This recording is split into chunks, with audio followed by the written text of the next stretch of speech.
అప్పుడు మీనాకు 8 ఏళ్ళు. చెన్నైలోని విద్యోదయ స్కూల్లో చదువుకుంటుంది. ఒకరోజు ఏదో సినిమా ఫంక్షన్కి తండ్రితో దొరైరాజ్ తల్లి రాజ్ మల్లికాతో వెళ్ళింది. అక్కడ ప్రముఖ నటుడు శివాజీ గణేశన్ మీనాను చూసి, పాప క్యూట్గా ఉంది, నా సినిమాలో ఒక వేషం వేయిస్తాను అని అన్నారు. అంతటి మహానటుడు అడిగాక కాదనలేక నెంజంగల్ అనే ఆ చిత్రంలో చైల్డ్ ఆర్టిస్ట్గా నటింపచేశారు మీనా తల్లిదండ్రులు. ఇంతలో ఆమెకు ఇంకో సినిమా ఆఫర్ వచ్చింది. హీరో ఎవరో కాదు, సాక్షాత్ రజనీకాంత్. ఈ అవకాశం వదులుకునేది లేదు అని అనుకున్నారు ఆమె తల్లిదండ్రులు. ఈ సినిమా కోసం మీనాన్ స్కూల్ కూడా మాన్పించేశారు.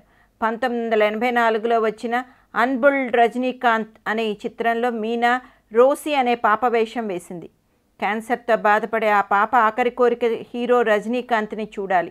ఒక సీన్లో రజనీకాంత్ ఆ పాపను చూడ్డానికి వస్తాడు. మీనా రజనీ అంకుల్ అని పరిగెత్తుకుని వెళ్ళి అతను గట్టిగా పట్టుకుంటుంది. సీన్ కట్ చేస్తే అది 1993. చిత్రం పేరు యజమాన్. Hero Rajinikanth, heroine Meena. రజనీకి అప్పుడు 45 ఏళ్ళు, మీనాకు 16 ఏళ్ళు. ఇద్దరి మధ్య ఆ చిత్రంలో బోలెడన్ని రొమాంటిక్ సీన్లు. రజనీ అంకుల్ అంటూ పిలుచుకుంటూ పరిగెత్తిన ఆ పాప ఇప్పుడు అతని భార్యగా స్క్రీన్ మీద కనిపించాలి. ఆ తర్వాత ముత్తు చిత్రంలో రజనీకాంత్కు హీరోయిన్ మీనానే. ఆ సినిమాలో వీళ్ళిద్దరి మధ్య పాటలు డ్యాన్సులు ఎవరూ మర్చిపోలేరు.